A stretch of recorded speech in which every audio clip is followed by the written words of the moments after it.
Good afternoon, saints, brothers and sisters in Christ, men and women of YouTube. Welcome to Viking Preparedness. I am Pastor Joe Fox. Today, I thought I'd talk to you guys about survival knives. You know, what is a survival knife? What characteristics go into a good survival knife? Then maybe in part 2 of the video, we could go over some of the knives that I carry and use on a daily basis and knives that I put in the various kits that I make and also use. And so with that, let's just get started. You know, in the 1970s, there were basically 3 survival knives. This was before the Lyle knives came out, before the Rambo movies came out. 2 of those knives were Randalls, the Randall Model 1 and the Randall Model 14. I don't own either one of those. But what I do own is the 3rd knife, which is a Gerber Mark II. And this was considered like the knife to have if you wanted a survival knife back in the day. And before we get into what makes this a good survival knife, so-called, let's talk about knives in general. Now, a knife is designed to do what? To cut, right? And a knife can cut in 3 ways. A knife that cuts well in one way won't do so well the other 2 ways. And so a knife is always a compromise of function, purpose, things like that. The first way that a knife can cut is to slice. Now, this is a great slicing knife. You can see here by the shape of the blade, it's very curved, and it's designed so that when it cuts across something, when you slice something like this, it goes deeper. As you draw the knife out, it goes deeper. And so this is a very good slicing style of knife. You will notice, however, that to get this belly on the knife, you have to curve the blade, and that puts the point of the knife very much off center. This is not a very good knife to stab with because the point isn't on line. Which brings us to the second way of cutting, and that is stabbing.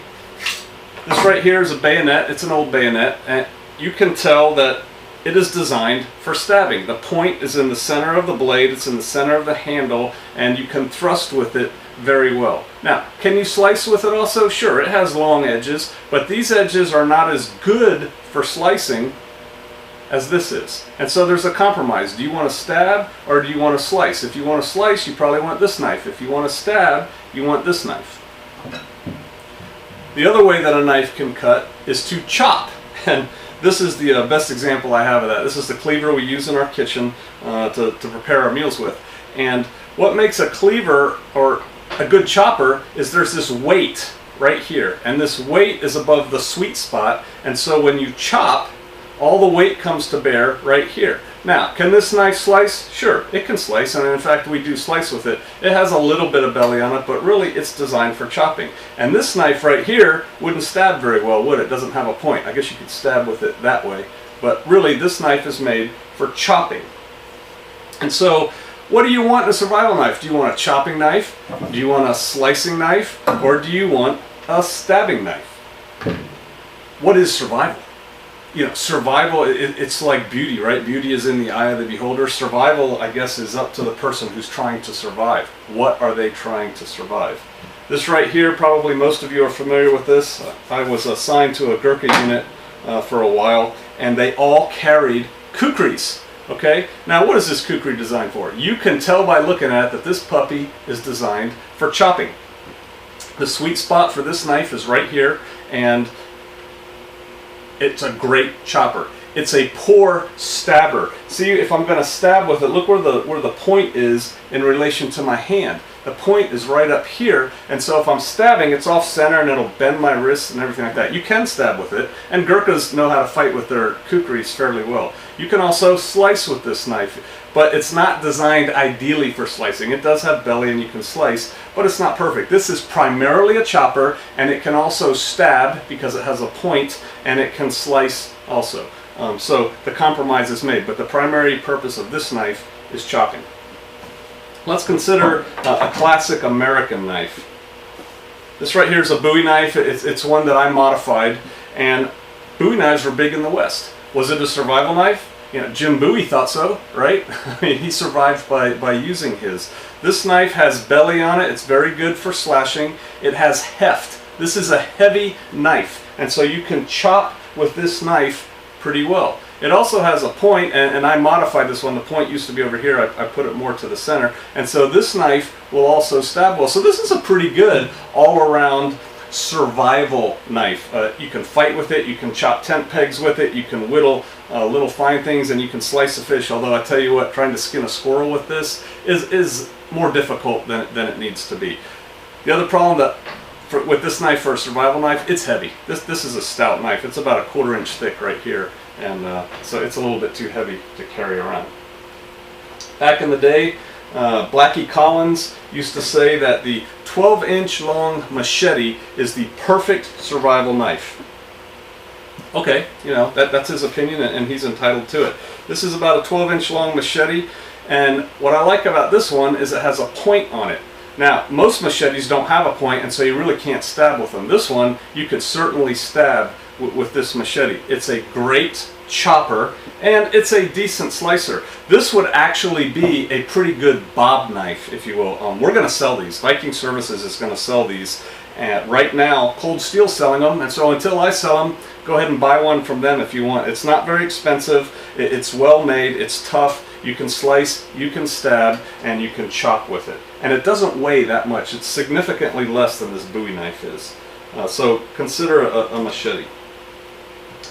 A knife I used to carry in my bob for a long time was the Cold Steel Trailmaster. I have a lot of Cold Steels. Here's the deal, guys.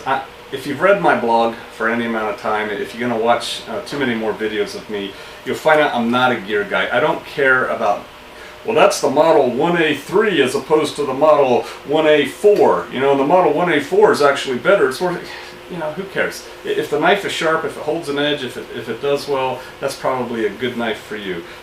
I have Cold Steel knives, not because I'm trying to sell Cold Steel knives, and you're going to see I do have a lot of them, but it's just good value for money. And so I end up buying a lot. But this is a Cold Steel Trailmaster. I haven't used it for a while. Now look, you see my knife? It has discoloration on it. You know why? Because I use my knives. I take care of them. I don't abuse them. There's a light coat of oil on this knife, but I do use them. I don't put these knives up on a shelf and have my friends come over and say, "Ooh, Joe, what beautiful knives you have." This is a very good knife. The point is not quite in the center. You could stab with this knife. You can definitely chop with this knife. It has enough heft to it, and you can slice very well with this knife. The steel of this knife is very good. It's easy to sharpen, and it gets very sharp. I've switched knives. I'll get to the knife I carry in my bob now. It's more for nostalgic reasons than anything else. This is a decent bob knife. It is a little bit heavy though. If you're worried about weight, you might want to consider something else. What about surviving in war and combat? You know, most combat knives are used to open up MREs and ammo cases and letters from home more than they are used to stick it to a bad guy. But hey, you always got to have the option, right? You never know when you're going to need a knife like that. This knife right here was, this is from World War II. It's called a Matchett, and this particular version of the Matchett was built by Case for the OSS. It's a sterile knife, meaning it has no markings, and it was designed by a guy named Fairbairn, the guy who worked with Applegate and the Applegate Fairbairn, or the Sykes Fairbairn knife. There's two different knives, they're very similar. He was big into knives, he was big into combat with knives, and he said next to your rifle, this is the most fearsome tool you could have. It actually is a pretty cool knife. It has a sharp edge all the way on this side, and it's 1/3 is sharpened on this side. It has a point dead in the center, so it's decent for stabbing, supposedly, but look how wide this is, right? You're not going to stab this very deep into anybody because of how wide it is. You're going to meet a lot of resistance, but you definitely can stab. It has a lot of heft. This is a heavy knife. This will chop amazingly well. You know, the instruction manual, you can look it up on Google. There's an instruction, a manual of arms for how to fight with this knife. And it says, you know, it'll cleave a man's arm off. You know what? It might if you get a good enough chop on it, like the kukri. It has a pommel, a skull-crushing pommel. You know, and they show you how to hit people in the chin and on the head with it. This is a great knife. I just saw today on the internet that Atlanta Cutlery, at least at one time, and they may still, sells a reproduction of this. If one of you guys out there in YouTube land has that reproduction, they were selling it for, I think, $89. Hey, shout out to me and tell me if it's a good deal or not, you know, if you actually like the knife, because my wife won't let me play with this one anymore after she found out how much they're worth. and I would like to have one like it. A knife like this would be really nice in a boat or a plane or a car kit, because you really don't want to carry it around all day. But man, if you're in a static base camp or something, this baby's nice, so consider that. And again, if somebody has one of the reproductions, let me know, please. This right here is a knife. I love this knife. I used to use it a lot. I don't so much anymore. My wife uses it. It's called a Moram 2000. And I got it from ragweedforge.com. I hope he still sells them. You know, I don't know the guy at all. I've bought several Moras from him though. All the Mora type knives I buy from ragweedforge.com. This is a great knife. It has a very good shape blade. It slices well. If you had to, you could stab with it, but you know, come on. And it does actually have just a little bit enough heft that you can do light chopping, like carrots or onions or something. But it's a great knife, and what I really like about it is it goes in the sheath and comes out of the sheath very easily. And so when you're doing chores around camp, you pull it out, you use it, you put it back.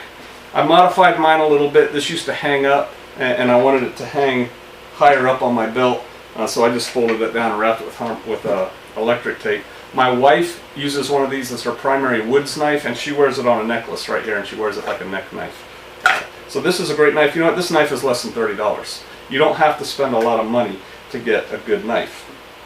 So, what else do survival knives mean? You know, this could be a survival knife. A friend gave this to me. And you know, you can wear it on a necklace, or it has little belt loops. You could stick it on a belt if you wanted to. And this knife is called the Spike, and that's what it is. It's a spike with one razor sharp edge on it, and it's meant as a last-ditch defensive weapon.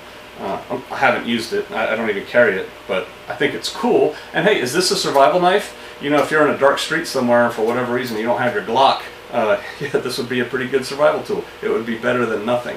So this could be called a survival knife. Although, you know what, making snare triggers and things like that, you know, carving tent stakes, would it do it? Yes, not great. This one is primarily designed for stabbing. I carried this knife right here for years. It's a Spyderco.